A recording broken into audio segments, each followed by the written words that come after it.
కృప నీకు చాలయ్యా అంటే వెంటనే అక్కడ పౌలు గారు ఇచ్చే సమాధానం ఏంటో తెలుసా? ఎంత బలహీనతలో ఉన్నాడు, ఎంత బలహీనం ఉన్నటువంటి వాడు కూడా పౌలు తిరిగి ప్రార్థన చేస్తాడు. ఏమనండి చదవప్పుడు, నా బలహీనత యందు నా శక్తి పరిపూర్ణము ఆయన నాకు చెప్పాను. గట్టిగా చప్పట్లు కూడా చెప్పాను. మనిషి బలహీనము సాధ్యం. ఎంత గొప్పవారైనా, ఎంత ఐశ్వర్యవంతులైనా, ఎంత ఉన్నతమైన స్థితిలో ఉన్నటువంటి వారైనా ప్రియులరా, శరీరానికి ఒక లెక్క ఉంటుంది.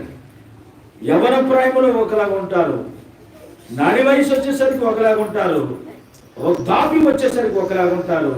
అంటే శరీరం అనేటువంటి దానికి ఒక లెక్క ఉంది.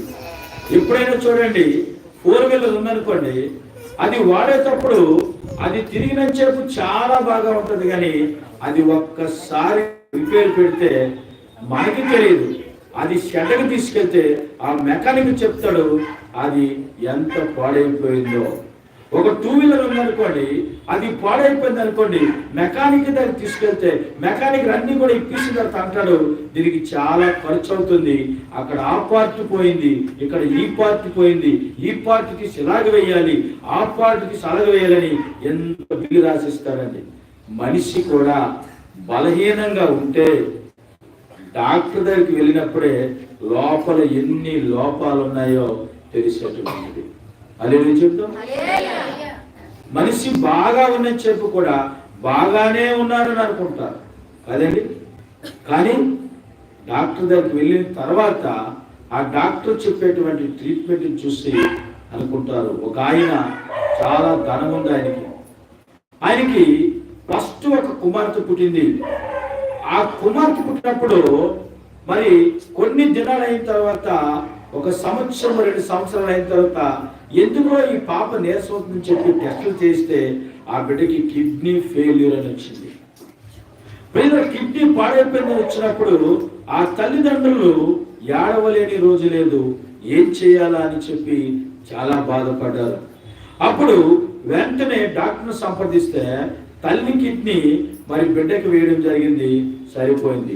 2వ కుమార్తె పుట్టిందండి. 2వ కుమార్తె కూడా పుట్టింది.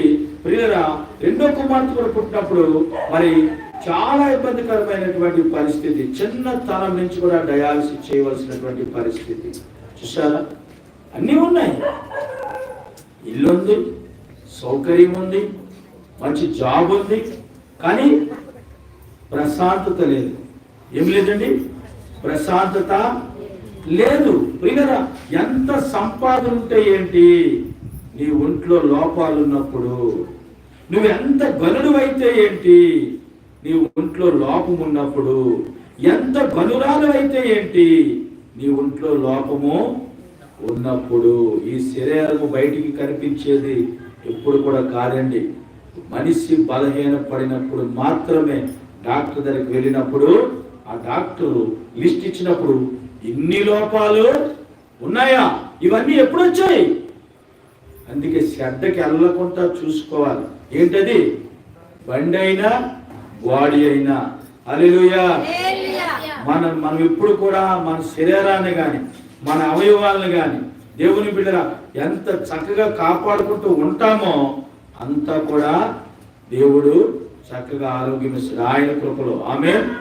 ఆయన కృపలో చక్కని ఆరోగ్యమును ఇస్తాడు. ఏమండి, మీరు చెప్తే నమ్మరు. చిన్న విషయానికి పెద్ద విషయానికి డాక్టర్ దగ్గరికి వెళ్తూ ఉంటారు కదా. మరి చాలా మంది ప్రజలు ట్రైబల్ ఏరియాలో ఉంటారు, అక్కడ పండింది తింటారు. ఆ నీరు ఏమండి, ఆ నీరు శుభ్రంగా ఉండదు.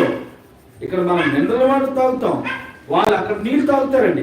ఆ నీరు మనం తాగితే మనకు పక్షకాలు వస్తాయి, వాళ్ళకి ఏమి కూడా రావండి. వారికి జబ్బులు ఉండవు, జ్వరాలు ఉండవు, బలహీనత ఉండదు.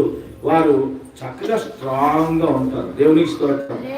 మనకి ఎందుకంటే మన యాత్ర కన్నా లాపక్కోలేమైపోతున్నారు, లీపక్కోలేమైపోతున్నారు, లాలి ముందుకు వెళ్ళిపోతున్నారు, నేనైనా కూడిపోతున్నాను. ఈ యాత్ర ఎక్కువ కనుక మనకు బలహీనత. ఆనందం ఈ యాత్ర ఎక్కువ కదా.